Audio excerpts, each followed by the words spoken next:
So you want to get rich, huh? Amass so much wealth that you'll put the Blackbriars and Silver Bloods to shame? Or maybe you just need enough money to buy that really nice luxury dream home in solitude so your spouse doesn't whine about moving because you're living in a freaking swamp. Or maybe you just need enough money to buy some blacksmith training from Eorland Greymane, that gold pincher. Whatever your reasons are, this guide will teach you how to get as much money as you need. Hello my fellow hirelings of House Telvanni. I'm Neloth, and today I'm going to go over all of the best techniques to get a mammoth ton of gold very easily. Before we begin, let me just say that this is a guide to legitimately get gold in Skyrim. I will not be going over any glitches or cheats that can be found in the game. Lastly, I will be covering quite a bit, so if you want to skip my yapping and focus on a specific part of the guide, there are timestamps down below to assist you. So with all that being said, let us make like Scrooge McDuck and dive our way into the gold coins we will make in this video. Starting with the general gameplay. Now, this is a very obvious thing to suggest, and I'm sure everyone already does this, but I'll just say it anyways before moving on to more important stuff. One of the best ways to make a great deal of passive income is to become an absolute hoarder. When picking up objects, you will want to look at its weight and value and compare it with your carrying capacity. For example, fur armor. Many bandits will wear it, and it is valued at 60 gold and has a weight of 6. At later levels, you won't want to pick this up, but at early levels you may want to collect all the fur and hide armor you can, and same goes with anything else valuable with a low carry weight. Taking heavy armor you find from either mercenaries or bandit chiefs will also be exceptionally useful even at later levels. And it goes without saying, but if you find enchanted robes, armors, or weapons, you should always collect them for either disenchanting or for netting a very tidy profit. Lastly, you will always want to pick up any gems and jewelry you find. It's very obvious that you should do this for selling, but I'll go into more detail on how to better utilize the gems and jewelry you find for even more profit later in the video. Now for farming. In the Anniversary Edition to Skyrim, we were bestowed with a very useful, free update that allows us to own our very own farm called Golden Hills Plantation. The quest to unlock this farm is stupid easy, and a child of 5 could do it. Anyways, just make sure you hire a steward like Feindal and fully upgrade your farm by purchasing upgrades from your selected steward and using the workbench in front of your homestead. This will allow you to collect a passive income from your steward, and the money is quite substantial, making a couple thousand gold in just a few days. But that isn't the end of your potential profits with the farm, because you will have access to a grand total of 44 fertile slots, where you can plant ingredients for use in making expensive and useful potions. These fertile slots also regrow ingredients rather quickly, taking 1 to 3 in-game days. Now, I would highly recommend planting ingredients that are more suited to your playstyle. Restore health, fortify archery, fortify destruction, that kind of thing. However, if you want to make the most expensive potion ever, you will want to plant Creep Cluster, Mora Tapinella, and Scaly Foliota. These ingredients will not only allow you to power level through alchemy and hit 100 faster than you can Fusro Da, but one potion will allow you to clean out most merchants in the entire game. Personally though, I like to sell potions that are both profitable and can be useful in combat. For this reason, I personally recommend planting Canis Root, Mora Tapinella, and Impstool, which will make a paralysis potion that deals lingering health damage. While not as expensive as the other potion, it can sell for upwards of 1,000 gold and is very useful in combat against trolls and giants. Now, if for some reason you think that 44 fertile slots is not enough for your million septum alchemy business, you can also build houses from the Hearthfire DLC and construct an exterior garden and a greenhouse, which will add a total of 29 more fertile slots per house. If we do the math, this means you can technically have upwards of 131 fertile slots. This is fucking insane because all ingredients you plant will give you 3 to 5 ingredients back from your harvesting, which means you will already have more potions and money than you will ever know what to do with. But we are not done yet. While farming is the superior way to make money in the game, perhaps you don't want to play as an alchemist or a farmer. Or maybe you want another money-making strategy while your plants are growing. If so, there are some other techniques that will net you a sizable profit. Mining and transmutation. There are dozens of mines that inhabit the land of Skyrim, but the two we will want to focus on are the gold mines and the iron mines. Now, we want to focus on acquiring gold ore that can be smelted into golden ingots. There are many locations where we can find these gold ingots and ore, like the Shrine of Mehrunes Dagon or the location where Velexane buried his treasure. But the best location to efficiently collect gold ore would be at Kolskager Mine east of Markarth, because it is a literal gold mine that contains 17 gold ore veins. Iron mines are also useful because of an adept level alteration spell called Transmute. This spell can convert iron ore into silver ore and silver ore into gold ore. Some useful locations that contain a great deal of iron ore would be Halted Stream Camp, Fort Fellhammer, and Ember Shard Mine. Buying iron ore from blacksmiths and other merchants will also be useful, as it usually takes about 30 in-game days for ore in mines to respawn. Meanwhile, merchants restock their inventory every day. Now, what exactly are we supposed to do with all this gold ore, you might ask?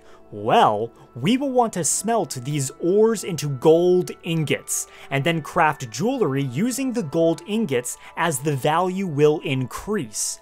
And we will also level in blacksmithing as a nice little bonus. It is also a good idea to save any gems you collect and use them in this process, as you can create much more expensive jewelry to sell, like a gold sapphire ring or a gold ruby necklace.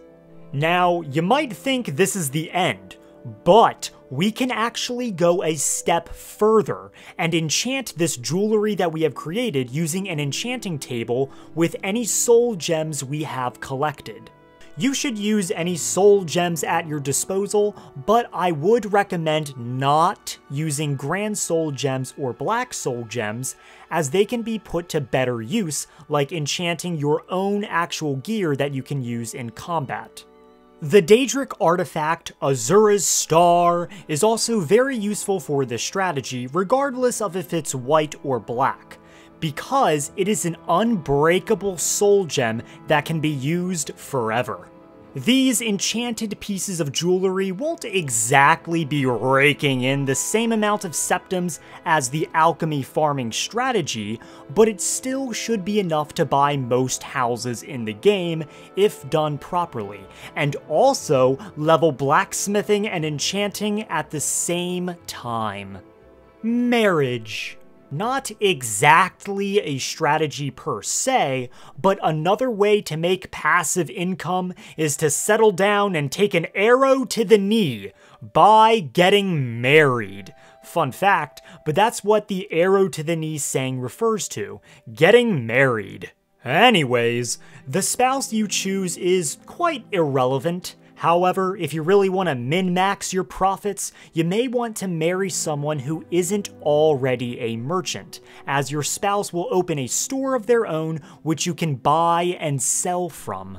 Your spouse will be important for getting money, as they will be able to generate 100 gold per day, which you can then collect whenever you wish. Not as great as some of the other strategies, but hey, you unlock an extra merchant, and at least you're not single. Unless, of course, you're single in real life, then, well, let's just move on. The Thieves Guild. Now, the Thieves Guild is very useful for those looking to make a profit, not just for doing jobs and stealing goods, but also for the merchants and fences you will unlock along the way. You see, in the Thieves Guild, the more jobs you do, the more influence the Thieves Guild gains, and the more influence you gain, the more merchants and fences you will unlock, and the more gold a fence will have for buying and selling. When the Thieves Guild has no influence whatsoever, fences will only have 1,000 gold. However, when you take control of a city through influential contacts, the gold a fence has will increase. No cities is 1,000 gold. One city is 1,500 gold. 2 cities is 2,250 gold. 3 cities is 3,000 gold, and 4 cities is 4,000 gold. Also, the further you get into the Thieves Guild questline, and the more cities you take over, the more fences you will unlock who will all have that same amount of gold. In total, you will have 9 fences, including the Khajiit caravans, meaning that these 9 fences will be carrying 4,000 gold as well. But you can actually increase this gold count even further to maximize your selling of items from one lovely skill. The speech skill. If you're playing a character who is devoted to making lots of money, either for personal reasons or for role-playing reasons, the speech skill won't be necessary, but is very convenient, and will skyrocket your profit margins because of 2 incredibly important perks in this skill tree: Merchant and Master Trader. With the merchant skill, you will be able to sell any kind of item to any kind of merchant.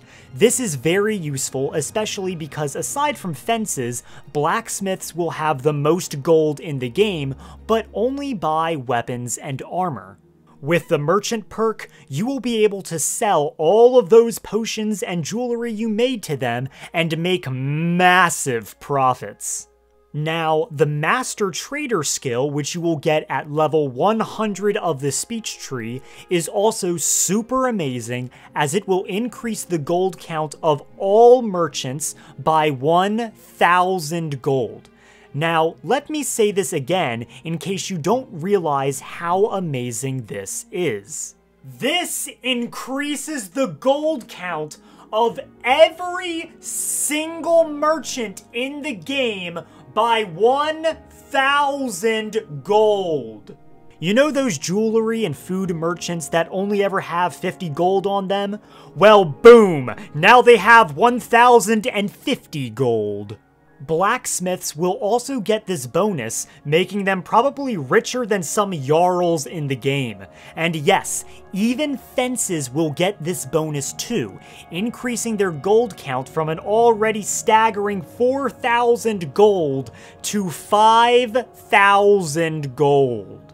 Another perk that you'll have to get if you want the Master Trader perk is the Investor perk. This will allow you to invest 500 gold into some merchants in the game, which will increase their total gold by 500 permanently. Now, while this perk is super nice, you won't be able to invest in every merchant in the game. You can look up the actual list on the Elder Scrolls wiki page, but typically you can only invest in official blacksmiths, general traders, alchemists, and court wizards that reside in the cities of Skyrim. Fortify Bartering. Increasing your bartering skill is also a good way to make the most out of what you sell. This can be increased in 4 different ways. First is by leveling your haggling skill in the speech tree, which goes to a maximum of 30%. The second is by using Fortify Barter potions, which you can find, make, or buy. The third way is to pray at a shrine of Zenithar, which will increase your barter skill by an additional 10%. And the fourth and easiest way is to wear items that you enchanted or found that can fortify your barter skill. The Mask of Clavicus Vile while wearing Cicero's jester clothes is a great and fashionable way to skyrocket your barter skill. However, it should be noted that once you reach 100 in the speech skill tree, items that fortify barter over 20% will be more useful than the Mask of Clavicus Vile. A good example would be the Blackguard's Hood, which fortifies barter by 25%. I should note that if you follow any of the previous steps I mentioned in this video, these small percentage points will become pretty irrelevant, as you will already have a net worth to rival that of the entire Cyrodiilic Empire and Thalmor combined. Now, you might think to yourself, "Oh, Master Neloth of House Telvanni, you're so handsome, and you have basically covered everything. Now, I have so much money that I can probably stack them on top of each other and reach the moons of Massa and Secunda." And you would be right. But this is capitalism, and you will spiral down a dark path wanting more and more money, so here are 2 minor ways to increase your profits even more if that is what you desire. In Solstheim, you can meet a Dunmer named Thethys Allure, who will buy East Empire pendants for 500 gold each. And there are a total of 33 pendants that dot Solstheim's landscape. If you collect them all, you will have amassed a small profit of 16,500 gold, which is likely insignificant compared to your mountains of gold you have already, but nice nonetheless. Now, if you really want to put a cherry on top of all of your wealth, I have one more suggestion for you, and it is to collect all of the stones of Baranzaya. Many people will ignore this quest entirely, but if completed, you will unlock a very valuable perk called Prowler's Profit. Prowler's Profit is a very simple but also super broken perk, which will allow you to find around 2 to 4 gemstones in containers like chests, burial urns, corpses, and many more. This means if you clear out a small-sized dungeon, you will likely come out of that dungeon with around 2,000 septims worth of gems. And if you decide to take a deep breath and force your way through a dwarven ruin, you will emerge with more gems than you could possibly ever sell. If you really want to pursue Baranzaya's good old stones, you may want to get the mod that will put quest markers on each of the stones. This is one of my most essential mods that I would highly recommend. And that's all I wrote. A video where I give you every single strategy I know and use on making enough money in Skyrim to buy all of Tamriel.